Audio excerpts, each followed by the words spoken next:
Assalamualaikum warahmatullahi wabarakatuh.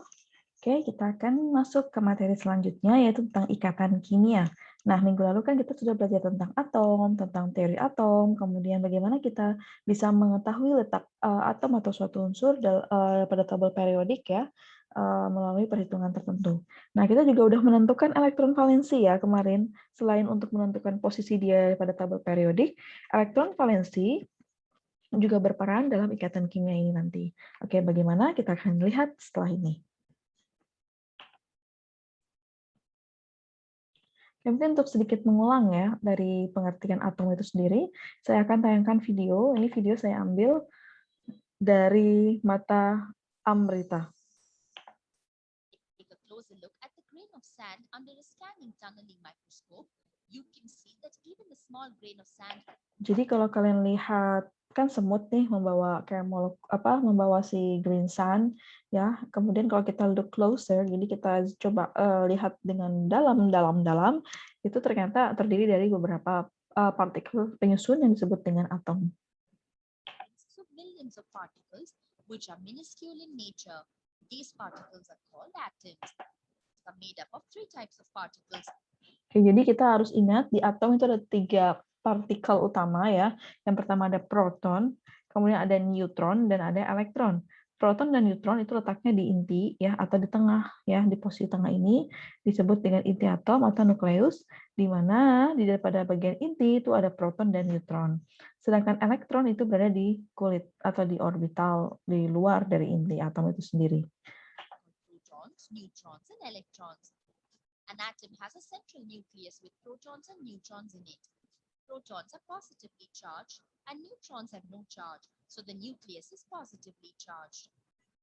Oke, jadi kalau kalian ingat proton ya, P proton, berarti dia memiliki muatan positif, sedangkan neutron dia netral atau tidak memiliki muatan. Sehingga inti atom ini bisa kita katakan dia bermuatan positif karena adanya proton tadi. Nah, sedangkan untuk bagian luar dari inti yaitu pada orbital,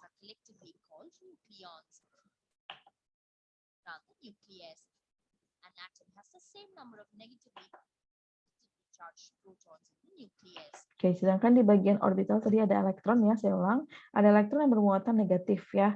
Nah, kalau pada atom netral biasanya elektronnya sama dengan proton. Therefore, atoms are electrically neutral. Path around the nucleus and are called shells or orbits. This concept was introduced by Niels Bohr. According to Bohr, different electrons revolve around the nucleus in their own different orbits. The atom has been compared to the solar system. In an atom, the nucleus is the sun and the electrons are the planets. Just like planets. Oke, jadi seperti planet tadi dia tampilkan ya. Jadi atom itu bisa kita ibaratkan seperti tata surya kita ini, di mana tengah ada matahari sebagai inti atom, sedangkan yang berputar mengelilingi inti matahari itu adalah planet-planet ya, yang kita kenal kalau dalam istilah atom itu kita bayangkan itu adalah elektronnya ya. Jadi elektron berputar mengelilingi inti atom, seperti planet-planet berputar mengelilingi mataharinya. Nah, bagaimana untuk mengetahui ini ya urutan atau nomor kulit ya, atau disebut dengan orbital. Jadi di sini ada KLM. Jadi kulit pertama itu disebut dengan K, kedua L, ketiga M. Dalam hal ini kita menyebutnya bukan kulit lagi, tapi orbital K, L, dan M. Kalau misalnya ada tambahan lagi, berarti dia meneruskan dari abjad ini, yaitu N, ya, K, L, M, N, O, dan seterusnya. Nah, untuk menentukan berapa banyak jumlah elektron atau jumlah elektron maksimum pada setiap orbital tadi, kita bisa menggunakan rumus 2n pangkat 2. N menunjukkan orbital ke berapa. Jadi kalau orbital ke-1, kita dapat elektron maksimumnya adalah 2, orbital kedua adalah 8, ketiga adalah 18. Jadi urutannya 2, 8, 18, dan seterusnya. Kalau orbital keempat, silahkan nanti 4 kuadrat dikali ini berapa gitu ya. Oke, saya rasa itu. Kita lanjut ya. Jadi dalam penentuan elektron valensi yang sudah kita pelajari di minggu lalu ya, saya harap kalian bisa mengikutinya untuk penentuan jenis ikatan ini nanti. Oke, agak error sebentar ya. Oke, jadi jenis-jenis ikatan kimia sendiri itu secara umum ada 3 jenis, ikatan ion, kovalen, dan ikatan logam ya. Tapi sebenarnya masih banyak kayak ikatan van der Waals, ikatan London ya. Tapi di sini kita pelajari yang 3 ikatan utama ini saja dulu. Oke, nah jadi kenapa harus ada ikatan kimia? Karena untuk mencapai kesetimbangan atau kestabilan seperti struktur elektron gas mulia. Jadi kalau kalian ingat ya, sesuai penjelasan yang sudah saya share di Google Classroom, eh, struktur elektron gas mulia maksudnya adalah total elektron kalau dia mau stabil ada sama dengan 8. Tapi bisa juga sama dengan 2 untuk kasus helium dan hidrogen ya. Jadi ada disebut dengan kaidah oktet. Jadi elektronnya harus sama dengan 8. Oke, nah ikatan ion sendiri ya, kita masuk ke yang pertama, ikatan ion. Ikatan yang terjadi karena adanya serah terima elektron.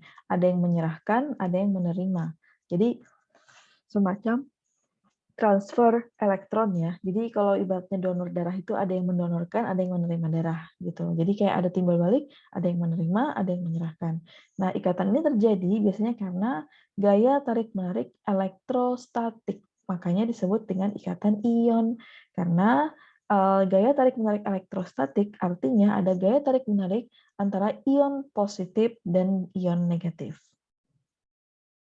Kalau kalian lihat di sini, kan Na itu kemarin kita udah lihat ya, elektron valensinya itu sama dengan 1. Kalau 1, dia cenderung lebih mudah untuk melepas elektron. Sehingga nanti Na akan bermuatan positif, ya, sedangkan F-nya akan bermuatan negatif. Kenapa F-nya bermuatan negatif? Karena F menerima 1 elektron dari Na. Ingat, kalau ada unsur yang melepaskan elektron, berarti dia akan kehilangan muatan negatifnya, sehingga dia menjadi positif. Sedangkan unsur yang menerima elektron, berarti dia menambah negatifnya, sehingga muatannya adalah negatif. Ya. Jadi di sini Na, elektron valensinya sama dengan 1, satunya dia serahkan ke F, sehingga NH kehilangan 1 elektron, sehingga dia bermuatan positif 1. Ya. Sedangkan F, dia menerima 1 elektron dari Na. Karena dia menerima elektron, dia bermuatan negatif, dan karena sebanyak 1, berarti negatifnya cuma 1. Cuma negatif nih tulisnya. Tapi kalau Na-nya misalnya melepas 2, berarti nanti jadinya 2 plus. Kalau F menerima 2, berarti dia akan menjadi 2 min. Misalnya ya maksudnya. Oke, jadi ikatan ion ini terjadi antara unsur logam dan unsur non-logam. Bisa dilihat ya, kenapa? Karena logam sendiri itu adalah positif, sedangkan unsur non-logam adalah ion negatif.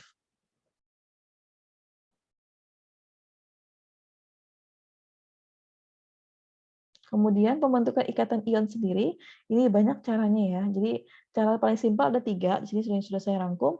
Yang pertama kita akan membuat konfigurasi gas mulia dari setiap unsur yang ada. Ya, kemudian nanti yang kedua, menentukan jumlah elektron valensinya. Yang ketiga, membuat simbol Lewis. Nah, simbol Lewis itu adalah simbol di mana unsur disertai dengan titik-titik. Titik-titik ini menunjukkan jumlah elektron valensi pada unsur tersebut. Contoh ya, nih. Oke, jadi kita tahu yang pertama tadi adalah membuat konfigurasi gas mulia. Kita buat dulu, Na memiliki nomor atomnya 11, sehingga kita bisa bikinkan 281. Oke, 2 tambah 8, 10 tambah 1, 11. Ya, betul? Karena kalau di orbital pertama tadi maksimal hanya 2, orbital kedua maksimal 8, orbital ketiga tadi kan maksimal 18. Karena lebih 1 ya udah. Sedangkan untuk F, yang F ini dia memiliki nomor atom sama dengan 9, sehingga kalau kita jabarkan menjadi 2 dan 7. Ya. Nah, dalam hal ini, ingat ya, untuk mencapai kesetimbangan, masing-masing unsur ini harus memiliki elektron valensi sama dengan 8. Sehingga untuk Na, ada 1 ya, elektron valensi itu adalah elektron yang paling belakang letaknya. Jadi kalau Na itu 1 di sini, sedangkan F adalah 7. Nah, Na sama dengan 1 ya, ini bisa kita lihat.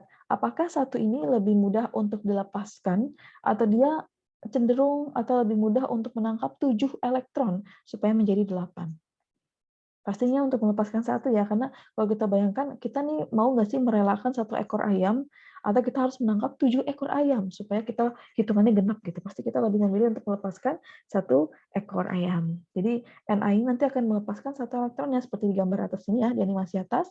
Na akan melepaskan satu elektronnya yang akan diberikan atau diambil oleh F. Sedangkan F, kalau kita lihat 2 dan 7, berarti elektron valensinya adalah 7, karena paling belakang ya. Kemudian, kalau kita jadikan aturan oktet ya, 7 ini apakah lebih mudah menjadi 8 dengan menangkap 1, atau kita harus melepaskan 7-7-nya gitu, supaya dapatnya 2.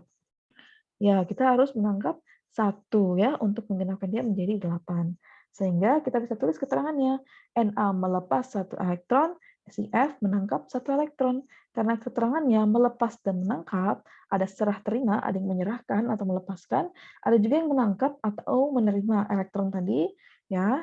Sehingga kita bisa sebut ini sebagai serah terima elektron, dan ikatan yang terjadi adalah ikatan ion. Oke, ini hasilnya. Nah, jadi kapan Na ini bisa bermuatan positif? Ya, ketika dia sudah menyerahkan satu elektronnya ke F. Makanya nanti dalam pembuatan simbol Lewis, ini sebentar. Sebelum ke situ saya lihat dulu.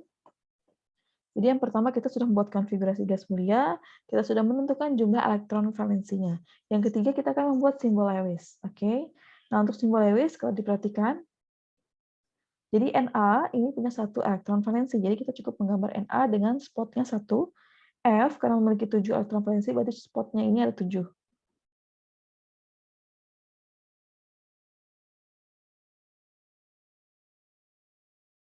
Kemudian,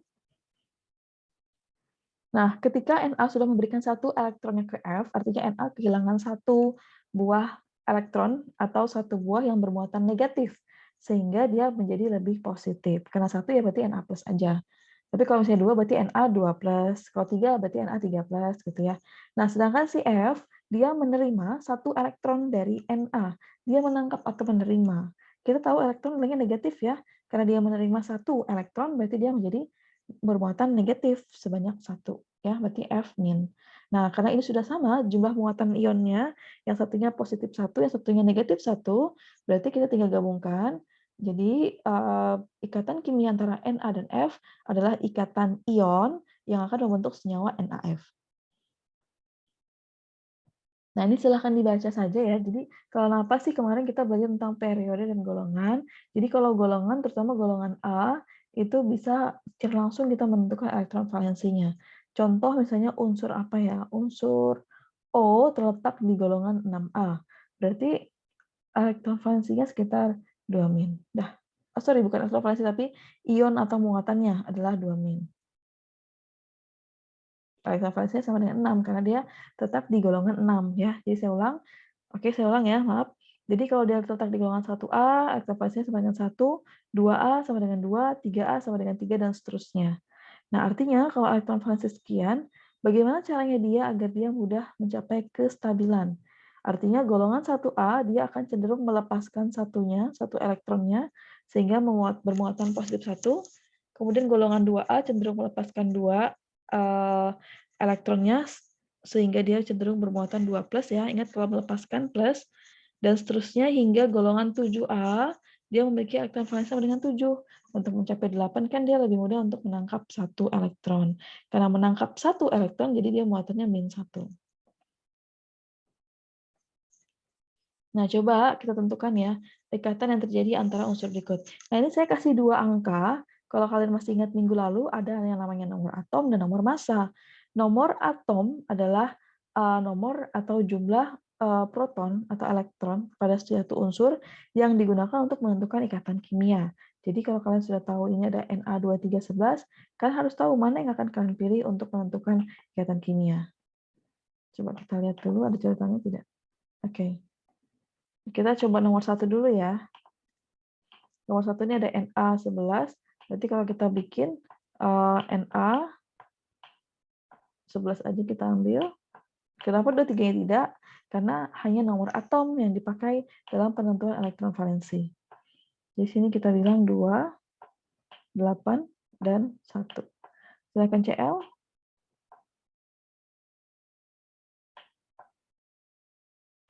2,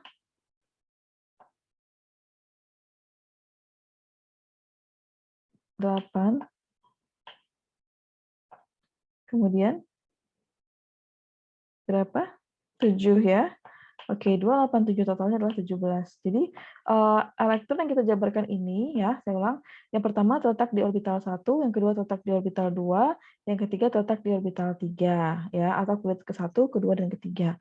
Dan jumlahnya mereka bertiga ini harus sama dengan nomor atomnya tadi, yaitu 11. Kalau Cl kan jumlahnya sama dengan 17, jadi 287 ya. Nah, kemudian, ini 281 ya, satu yang nggak kebaca. Nah, jadi ini kita akan lihat bahwa Na memiliki satu elektron, kemudian akan direaksikan dengan si Cl yang bermuatan 7, berarti 1,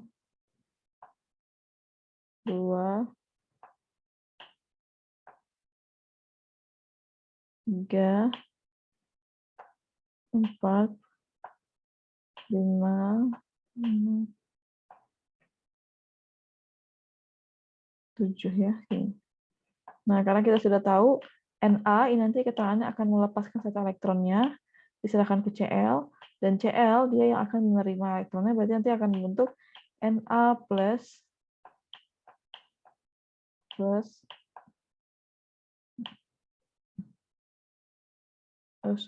plus Cl min, atau membentuk senyawa NaCl. Oke, itu ya. Nah, untuk nomor 2, 3, 4, dan 5 silahkan latihan sendiri sebagai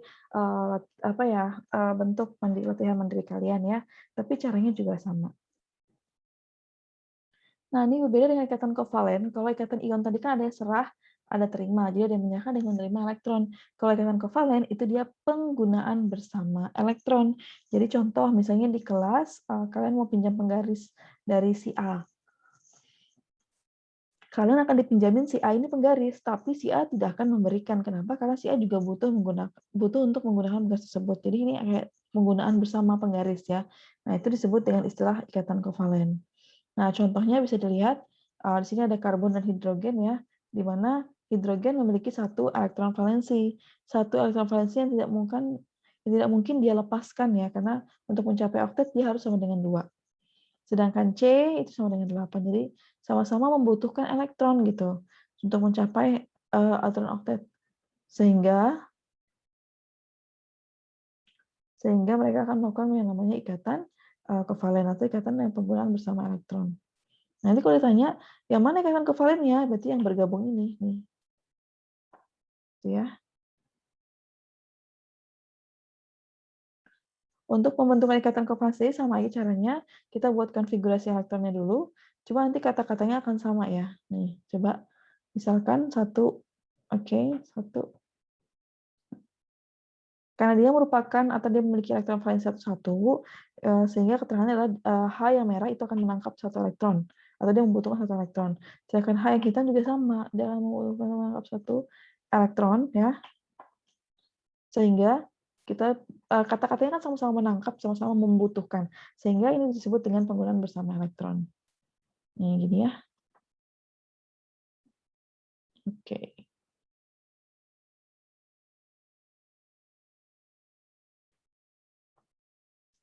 Oke nih, oh ya ada 4 jenis ikatan kovalen ya.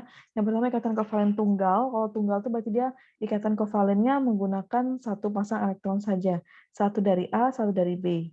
Kemudian ikatan kovalen rangkap 2 berarti ada 2 pasang elektron.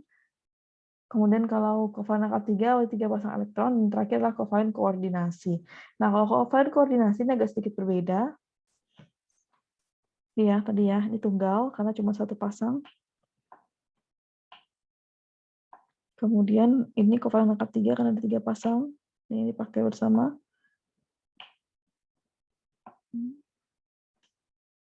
Kemudian, nah ini koordinasi. Koordinasi ini adalah penggunaan bersama elektron ya, sama tetap, tapi hanya berasal dari satu saja. Jadi kalau tadi kan kita misalkan elektron dari H ada 1, elektron dari C butuh 1, tapi dia cuma punya 1, si H, si Cl cuma punya 7. Nah, kalau dia langsung berdekatan kan otomatis hanya hilang gitu ya, karena kan satu langsung masuk. Sehingga di sini kita akan meminjam dari si salah satunya saja yang akan digunakan bersama-sama. Seperti ini juga sama, S. Ya. Jadi ini elektron dari S, yang akan dipinjamkan ke O, tapi si S tidak mau meminjam dari O.